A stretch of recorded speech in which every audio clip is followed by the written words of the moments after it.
در قرن 19 ایران به دلیل بحران‌های اقتصادی به کشت گسترده خشخاش پرداخت و تریاک را به بازار جهانی فرستاد. بیشتر تریاک به چین می‌رفت، اما بخشی هم به مسیرهای گوناگون تا ژاپن می‌رسید. تریاک در ایران سابقه طولانی داشت و در دوران صفویه بیشتر به عنوان دارو استفاده می‌شد، اما صادرات رسمی آن از سال 1799 و در زمان قاجار آغاز شد. با جنگ‌های تریاک بین بریتانیا و چین در نیمه قرن 19 صادرات تریاک ایران رشد چشمگیری کرد. در این دوره کشت خشخاش جایگزین صنعت ابریشم شد که دچار رکود شده بود. سود زیاد کشت خشخاش باعث شد زمین‌های کشاورزی به مزارع خشخاش تبدیل شوند و کشاورزان به جای نگرانی درباره نان به فکر ثروتمند شدن باشند. علاوه بر این درویش هندی به ایران آمدند و روش‌های کشت و مصرف تریاک را رواج دادند.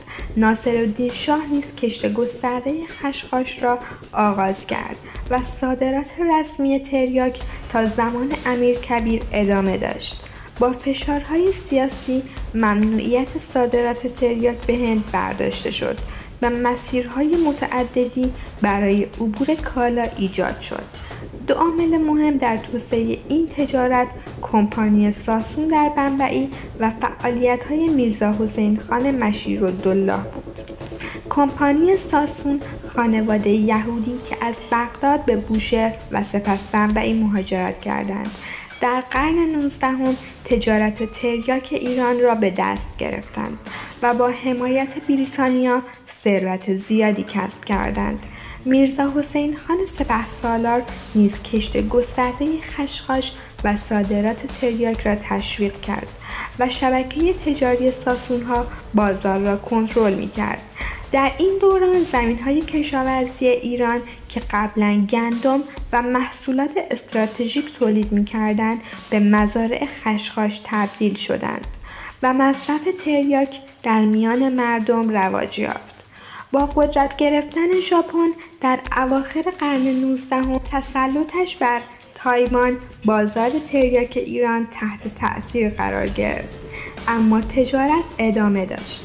به مرور کیفیت تریاک کاهش یافت و ایران بازار تایوان را از دست داد. در دهه‌های بعد کشت و مصرف تریاک در ایران ادامه داشت تا سال 1334 که ممنوع شد، اما قاچاق افزایش یافت. بعد از انقلاب 1357 نیز کشت ممنوع ماند و ایران به مسیر اصلی مواد مخدر تبدیل شد. این داستان نشان می‌دهد که کشت خشخاش و تجارت تریاک ایران نتیجه ترکیبی از عوامل داخلی و خارجی بود که تأثیرات اقتصادی و اجتماعی گسترده‌ای داشت. اگه این ویدیو براتون جالب بود حتما لایک کنید و کانال رو سابسکرایب کنید تا قسمت‌های بعدی از تاریخ پرماجرای ایران رو از دست ندید. نظراتتون رو پایین برام بنویسید.